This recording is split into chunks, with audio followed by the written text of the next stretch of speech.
You wanted the best. You've got the best podcast. The hottest podcast in the world. The Chris Voss Show, the preeminent podcast with guests so smart you may experience serious brain bleed. The CEOs, authors, thought leaders, visionaries, and motivators. Get ready. Strap yourself in. Keep your hands, arms, and legs inside the vehicle at all times, because you're about to go on a monster education roller coaster with your brain. Now, here's your host, Chris Voss. Hey folks, it's Voss here from the ChrisVossShow.com. Ladies and gentlemen, the Iron Lady sings that makes it official. Welcome to the big show. As always, the Chris Voss Show for 16 going on 17 years, bringing you the most amazing minds and authors with over 2,600 episodes. You can now just sit and binge. Quit your day job. Just sit and listen to the Chris Voss Show, because it might make your life better. Although we don't pay your bills, so sorry about that. It's in the fine print. You check the attorneys. Anyway, guys, we have an amazing young lady on the show. We're going to be talking to her about her insights in what she does in counseling people and helping them get better, because we all need better. And last time I checked, I checked on Twitter there, we all need some serious ass counseling, probably for a few decades. Opinions expressed by guests on the podcast are solely their own and do not necessarily reflect the opinions of the host or the Chris Voss Show. Some guests of the show may be advertising on the podcast, but it is not endorsement or review of any kind. Anyway, we have Kayla Crane on the show with us today. She is a licensed marriage and family therapist that specializes in relationships, mental health, and trauma. Why do I feel like she's talking about me? No, I'm just kidding. She provides talk therapy, couples therapy, relationship coaching, and EMDR therapy to adults and couples. Kayla offers practical insights and tools for those looking to enhance their relationship and emotional well-being and all that good stuff. We're going to be talking to her about how life is going and how maybe we can make our lives better. Kayla, welcome to the show. How are you? I'm good, thanks. Thanks for having me. Thanks for coming. We really appreciate it. Give us any .coms. Where do you want people to find you on the interwebs? Just southdenvertherapy.com. South Denver Therapy, the old Denver. We all love the Denver and the Lodo, but not the hill so much. So give us a 30,000 overview of what you do there. Yeah, so I do specialize working with couples and in trauma, and I like to combine the two. So I do a lot of relational trauma work. Infidelity is a big part of my practice. That's what I really love to work with most, I think. You cheat on your clients with other clients? No, I'm just kidding. You have more than one client. So is infidelity a big thing these days? Is that an escalating issue, or is it just kind of always been consistent? I think it's always been consistent, but it's definitely not an issue that people talk a lot about, the people they know. Yeah. They're much more open about like just general problems. Yeah, infidelity is something that's not talked about so much. I hear about it all over the dating scene, so that's always fun. You never know what people are saying. I think when people date, they should have like a signed letter from their therapist that gives them a referral. Yeah. I think we need, how like when I have to go to the hospital, I have to go to a general practitioner and then get a referral from the GP to the expert or whatever, the dude who really knows what he's doing or something. I think we need to have that in just personal lives. Like when you show up to hire for a job, you got your letter from your psychologist there, says you're fixed and squared away. People are sharing too many issues. Tell us what's going on with therapy these days. Marriage, family therapists, some of the services you offer and how you apply them. Yeah, I practice systematic affair recovery therapy. And so I really like doing that. It's a pretty structured process. I found it to be really successful. So I like that. I practice just for general couples therapy, something called relational life therapy, which is very practical type of therapy. Yeah. And so it's, I think, a little bit different than very traditional couples therapy, the way that I work. It's more direct, and we kind of just say not everything's 50-50. A lot of people are under the impression that problems are everyone's equal contributor, but that's not really the case. So, sometimes, but a lot of times it's not. It's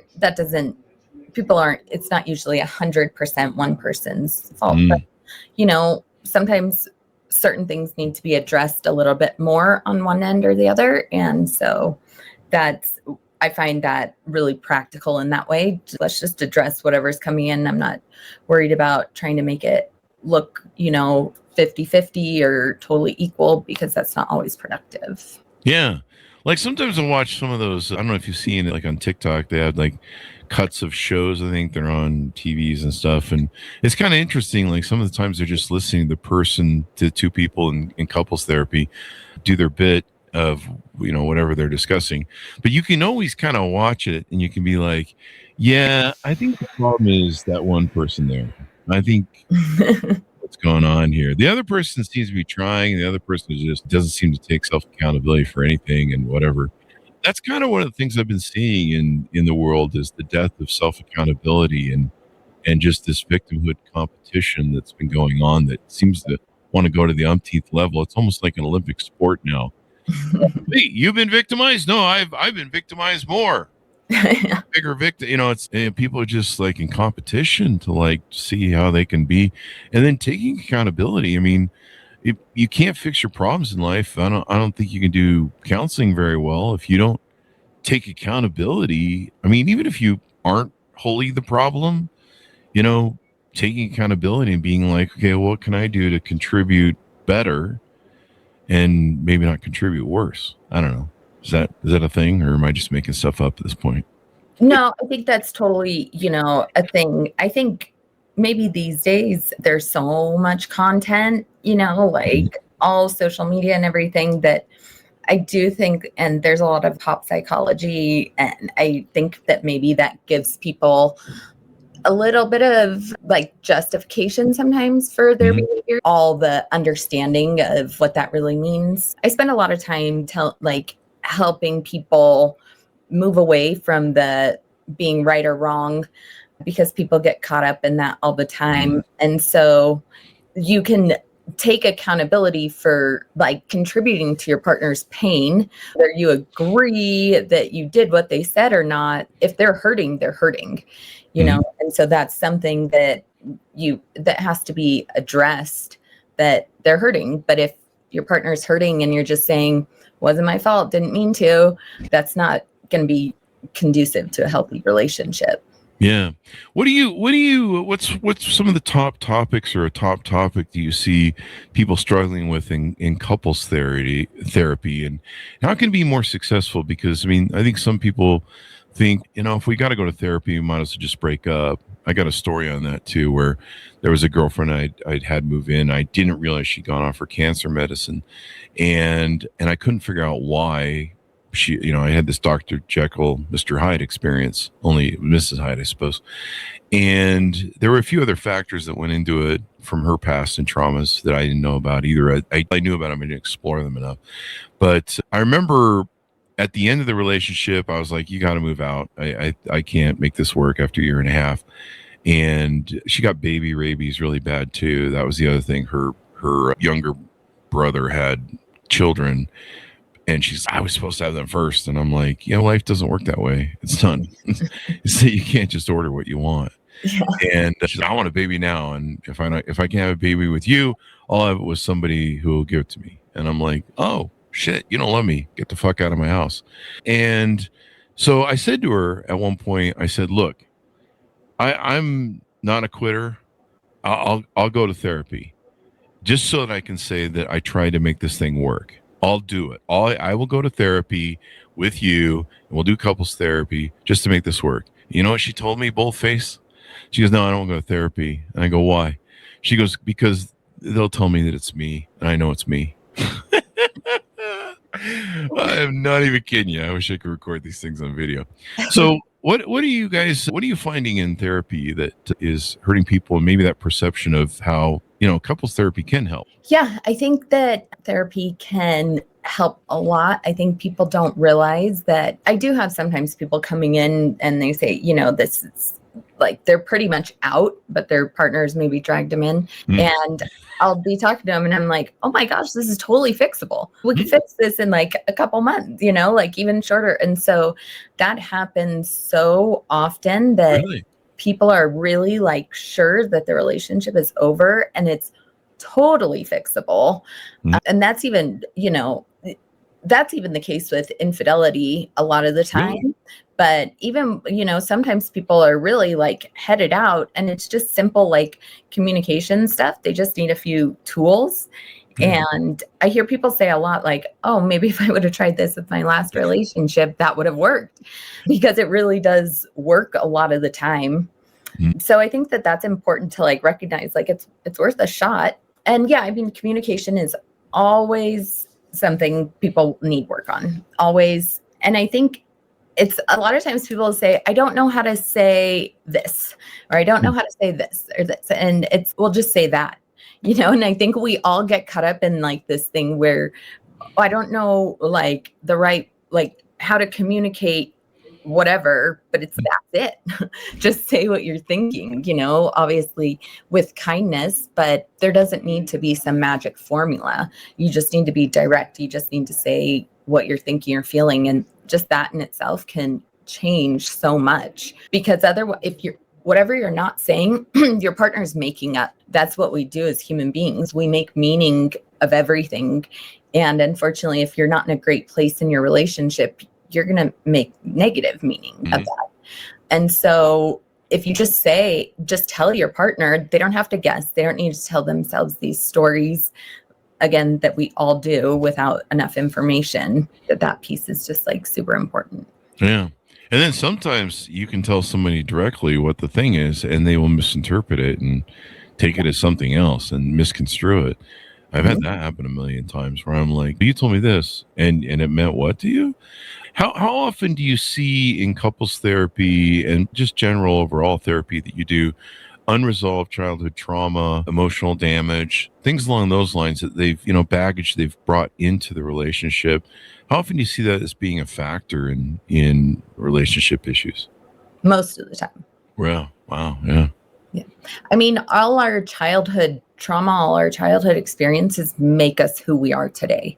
So we literally wouldn't be these humans without those experiences, positive and negative, and so it shapes everything. And a lot of times when people are fighting, they're responding to a situation that's not in front of them.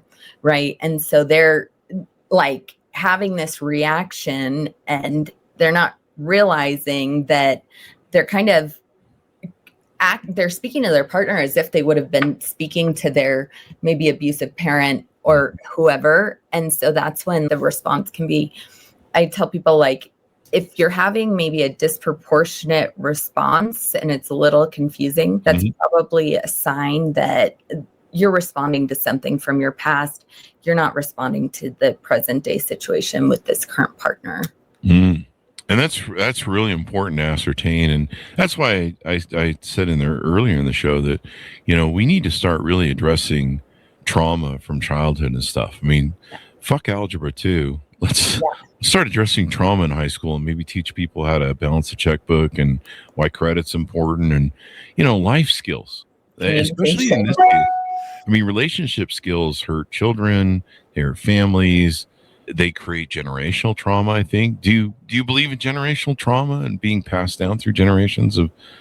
Absolutely. Yeah. And sometimes that's a factor as well, I suppose. Yeah. I mean, you only know what you've been surrounded with unless you seek out learning different things, but a lot of us don't. And a lot of us, like, we don't even realize that our childhood was not the health, like, people, all is your experience. And so it's not uncommon for people to be like really surprised that, oh, this isn't everyone's experience, and so that's totally it. But generational trauma shows up all the time, especially our adults, and I would say like people born in the 90s and earlier. Trauma wasn't worked on as commonly as it is today. And so there was a lot of that, obviously the further back you go, people just didn't work on it. So it did just, go generation through generation. And now it takes a lot of work for them to undo that. But it's doable. Yeah.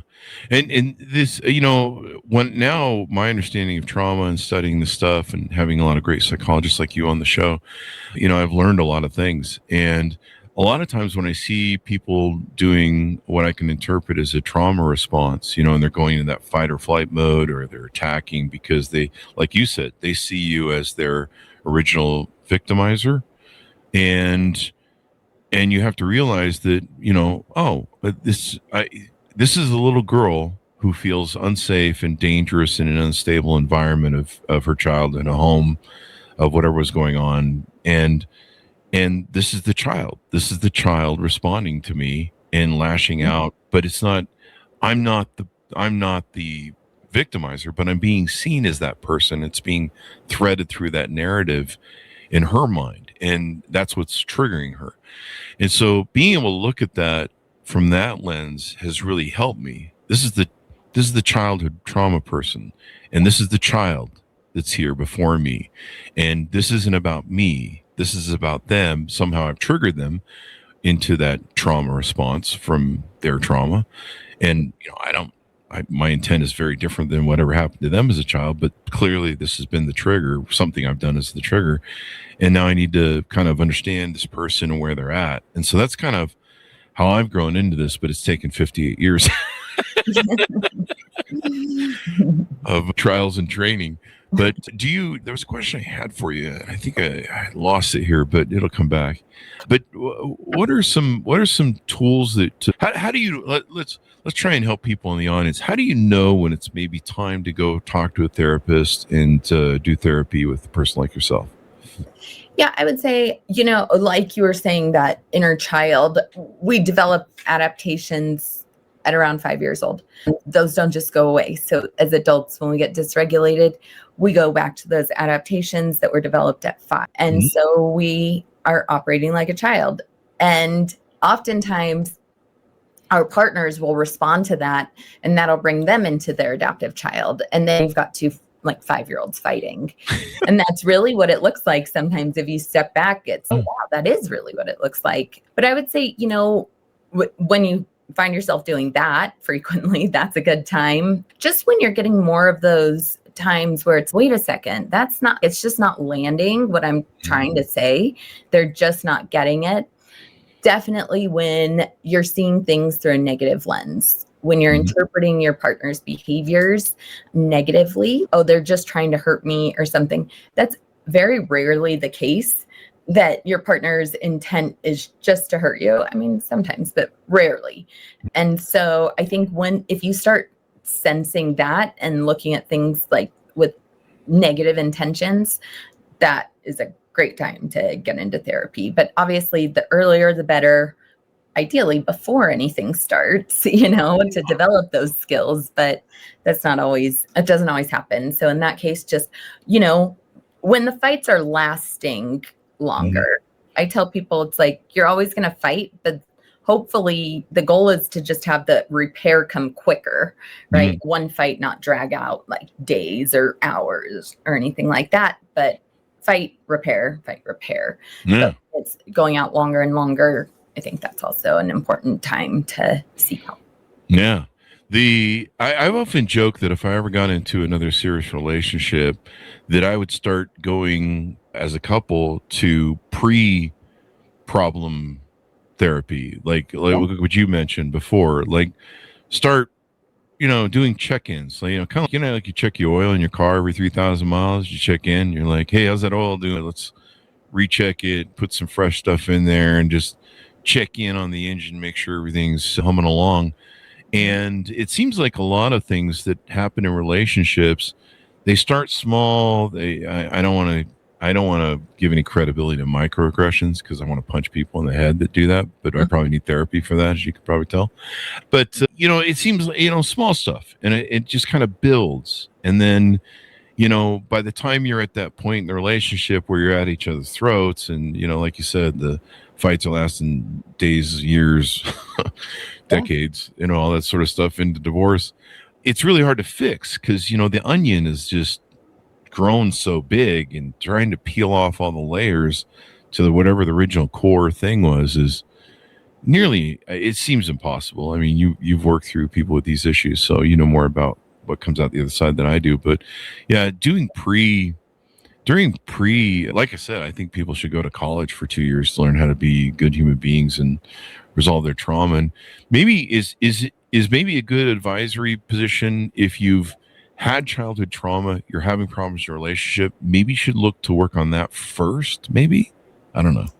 Yeah, I mean, anytime you can work on the childhood trauma, that's important because it does impact everything in your life. It doesn't just impact your relationship, but it's, you know, everything. Trauma is the belief it creates inside of you. You know, you're operating with this belief that there's something wrong with you or you're a bad person, whatever it is. So that's always important to work on. Also, it doesn't have to be, you know, before. You can still go to couples therapy, even if you've still got that happening. You can do it simultaneously. Since I do also have trauma training, I do some of that work in the presence of a couples session, you know, depending on the situation. But that can also, if everyone's comfortable with it, that can be really helpful for your partner to watch, just because they develop some empathy, right? Oh my gosh, no wonder they get so upset when I leave. They have this abandonment that, you know, now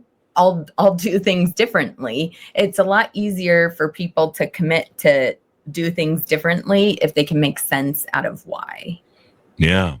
I think that was some good advice. That was a lead up question that I had for you was does it really help if your partner understands your childhood trauma or your issues or things that, you know, how you view life through your rose covered glasses of trauma and trauma response, maybe. Yeah. Yeah, definitely. It, you know, I think just as human beings, to hear somebody's story, that definitely evokes so much empathy, you know, and like I said, people are so much more willing to, oh my gosh, if like just this one little thing will help, I'm happy to do that. But before, maybe they're like, that doesn't make sense to me. I don't know why you care about that. I wouldn't care about that. A lot of times that's the mindset people have. That's not important to me. I don't understand why it would be important to you. Yeah. But when they can see that work, oh, now I can understand why that would be important to you. Oh yeah, totally. I mean, in dating, the first thing I establish is what someone's childhood is. I don't know what your thoughts are on this, but one of the things I look for or I believe in is that as children, we get blueprints, and we get blueprints from father in the home, mother in the home. We get the masculine and the feminine blueprints. We see the interaction between the two. And of course, the masculine can be on either side of the sexes in a relationship. You know, sometimes the mother's dominant, sometimes the father's dominant. And so we get these blueprints from childhood of what a relationship looks like according to our parents, which, as you mentioned before, may not always be how the world actually operates or other people in the world operate. So it may just be specific to us. And then I've heard that people will take those blueprints and they'll go into the world and they'll try and replicate their relationship blueprints that they got from their parents, but they'll try and reconcile some of the failures of those relationships. And a lot of times it doesn't work out very well for them because they're setting up the same scenario with the same people, the same issues that's kind of the reason it fails in the first place. I tell the joke that it's two people, one person gets together with the other person, you go, hey, what do you got? And you're like, I got a box of broken glass. And they're like, cool, I got a box of open razor blades. Let's get together and mix the box and play in it. See what happens. Maybe we can make it better from our childhood. Yeah. I don't know if you have any thoughts on that or what. Yeah, we feel comfortable with what we know, what we grew up with. And so whether it was healthy or not, and you know, sometimes people, they even know that their upbringing wasn't healthy, but it still feels more comfortable. So it's not uncommon for somebody to come from a very abusive household to get into an abusive relationship. They know intellectually that's not healthy. Also, it feels safer and more comfortable because it's what they know. Growing up, maybe like the peace meant that there was something scary coming up that was following that. right? So it's just uncertain, uncomfortable. But yeah, some people, a lot of times we don't even recognize, oh, this wasn't great.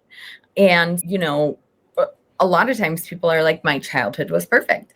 Like people say that a lot. And then, we go through it and everyone has, bad experiences. That doesn't mean everyone has like bad parents. Those experiences could be coming from anywhere. But yeah, I think it's important to like understand and really define what is healthy, what are we looking for versus what is comfortable. Because I think sometimes the two get mixed up, but they can be very different. Yeah. And sometimes that doesn't work well. I think oil and water. Like if I'm dating or if I'm courting or messaging someone or talking to them and I hear that they stayed in relationships that had, dense physical abuse, I just walk away because I know that these people, until they heal their trauma, they've learned that that's the norm from maybe their childhood blueprints or maybe the norm in the relationships they've been in up until now. And like you say, they're used to that environment. And I'm not someone who's really interested in providing that environment because I don't like abusing people. I abuse myself enough, I guess, as it is when it comes down to it. But, it's interesting in seeing how people do that and trying to find people that can match up. And to me, when I meet people, even when I meet people in business or when I do relationships with business or personal, even if they aren't romantic, I'm curious about people's trauma, their upbringing, what motivates them, how their glasses shape their viewpoint in life, what they see, what they can't see, their blind spots, their scotomas. I'm just interested in how people are and behave because a lot of times that can impact me in my relationship with them, whether they're a friend or whether they're a business partner, et cetera, et cetera. I don't know. Maybe I'm just reached a point of paranoia at this point. I've been through some shit with some weird ass people that shared their trauma with me and I wasn't interested in sharing, but they did it anyway. What are some other aspects of your, now I'm not sure if we established this. I know we established this in the pre-show, but so you can do licensed marriage and family therapist in the state of Colorado, but you can do, I guess, national, international as a coach. Is that correct? Yeah. And the difference there is, as a coach, I wouldn't do any kind of trauma work. That would just be like licensed work in the state of Colorado. But relationship coaching, that kind of stuff, yeah, I can do that with anyone, anywhere in the world. Actual therapy and trauma therapy, the client needs to be located in the state of Colorado at the time of service. So you can come there for some mushroom and therapy you guys are doing there. And the old Colorado's got everything legal, I think, now, doesn't it? One-stop shop. It's beating Vegas at this point. Yeah. Now, I've heard one of the best things you can do in relationships is have an agreement when you argue on how you argue. And, some people in an argument will exit the scene. Some people want to sit and battle in the battle cage of arguments. Some people believe in, escalating it to the point of yelling, screaming. Is having sort of a pre-agreement on certain things in a relationship, like fighting and maybe other things, conflict resolution, a good thing to do ahead of time? Maybe sit down with a counselor and go, okay, let's make some agreements on how we're going to fight if we fight. Yeah, absolutely. I tell people like one really simple thing you can do is just take a timeout when either you or if you're recognizing your partner is becoming dysregulated, it's not going to be productive. And so someone calls a timeout, but just the critical pieces set a time and come back at that time. I say usually not less than 2 hours, try not to go more than 24 hours. But just doing that alone will allow you to get regulated, then come back. And because you can have all the tools in the world, but if you're not regulated, you're not going to be able to use them. And True. So that's so critical to just be able to take a step away or whatever and get regulated. Now let's go and communicate appropriate or whatever, Yeah, just taking a break before you've got to set a time to come back. I know for a lot of women, safety is a big thing. So they feel unsafe, especially during an argument, where voices get raised and everything else. Sometimes that can escalate situations, and the same for feminine men too, because they'll react emotionally. But like one of the things I don't like to argue when people are up in their feelings. I like to try and calm the situation, but also be like, let's talk about this at a time when we can talk about it, rather than it being this emotional trauma response of yelling and screaming and flipping out. How do you know when you're in a feeling of being dysregulated in a relationship and you're trying to resolve that with the other person, or maybe if I'm in a relationship and someone's feeling dysregulated, how do I identify that? Or how do we identify that? Yeah, like I said, usually that's the case. That's their adaptive child behaviors. So they're all quite immature and, truly. And so black and white thinking, that's a sign that you're maybe not like present, regulated. More nuanced thinking is much more regulated, like physically tense in your body. That's a sign that you're probably, not completely regulated. So yeah, you can look at physical signs, you can look at behaviors, but yeah, I think anything that you wouldn't do if you were completely calm and, at your best, that's probably a clue that you're not regulated. Go take a break and then come back and do whatever you got to do to calm down, whether it's take a nap, meditate, journal, have a snack, watch show, whatever. Just calm down however you need to, and then come back. So Kayla, give us an overview of what you offer on your website, how people can use your services, and reach out to you as well. Yeah, I can be found on southdenvertherapy.com. I offer, like I said, relationship therapy to anyone located in the state of Colorado. I can offer relationship coaching to anyone in the world. You can also find me on Instagram at South Denver Therapy, Facebook South Denver Therapy. And I've also got an app coming out, and that is, for now, you can find it at couplesconnect.co. Couples counseling and individual counseling. So people, I love how it's great that psychologists now can outreach from beyond. I think that whole state localized license thing is just awful. I mean, we need more psychiatrists that can work in more areas, because I've seen people. This whole country needs a damn therapy, especially after COVID, including me. So I'll throw myself under the bus. We all need help. I've seen things. So anyway, and so people can what do they call it? Telemedicine call through you? Yeah. Telehealth. Yeah. Telehealth call through you if they're on an international scale and they need therapy beyond what you're regulated in the state of Colorado for. And I mean, I highly recommend it. I'm so, one of my pet peeves, as people probably know on the show, is people who do everything to avoid therapy and claim they're healing, Yeah. And I'm doing crystals and I'm healing. I'm doing sound baths and I'm healing. No, you have childhood trauma over some horrific big teeth stuff. You need to go into therapy for like 5 to 10 years. And it's just astounding how hard people will work to avoid therapy, and the crazy batshittery that they'll come up. It's not that I'm a bad person, that I have unresolved trauma. My moon was just in retrograde. Shut the fuck up. Yeah, I think a lot of people, unfortunately, have either gotten messages from upbringing that there's something negative about therapy. And I've heard some people have history of negative experiences, which is really sad, because that can prevent somebody in the future from getting really good help.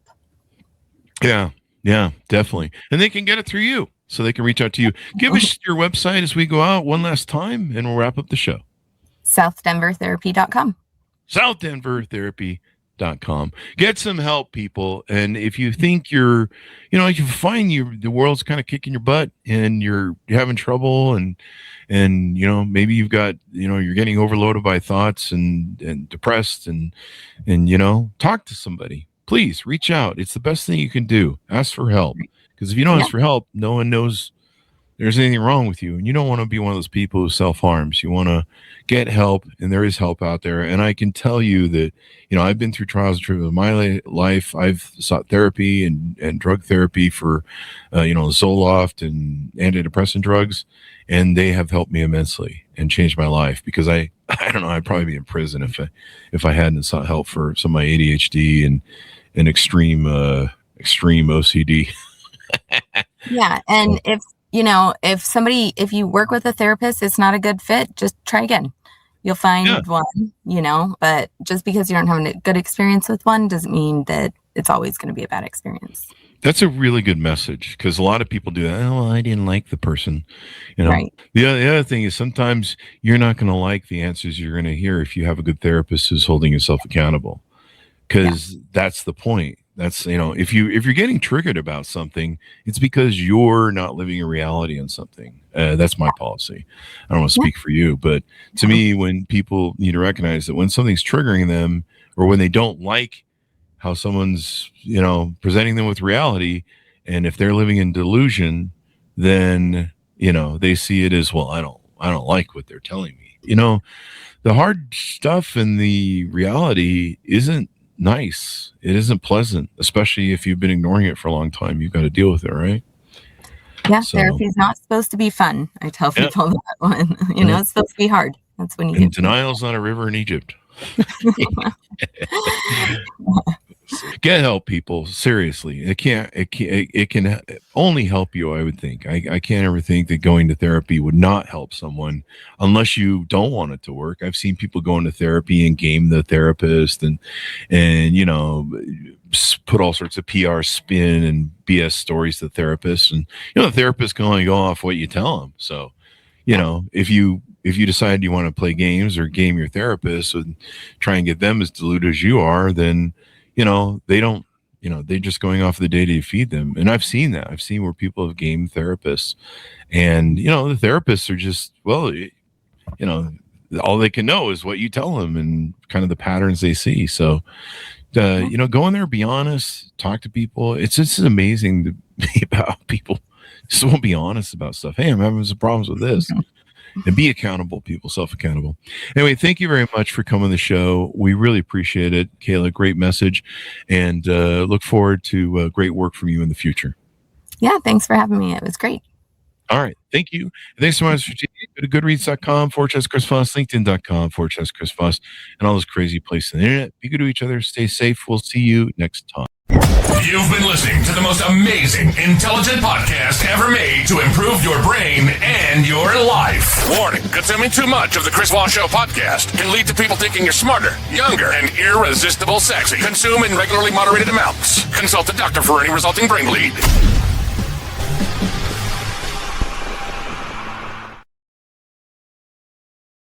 There we go.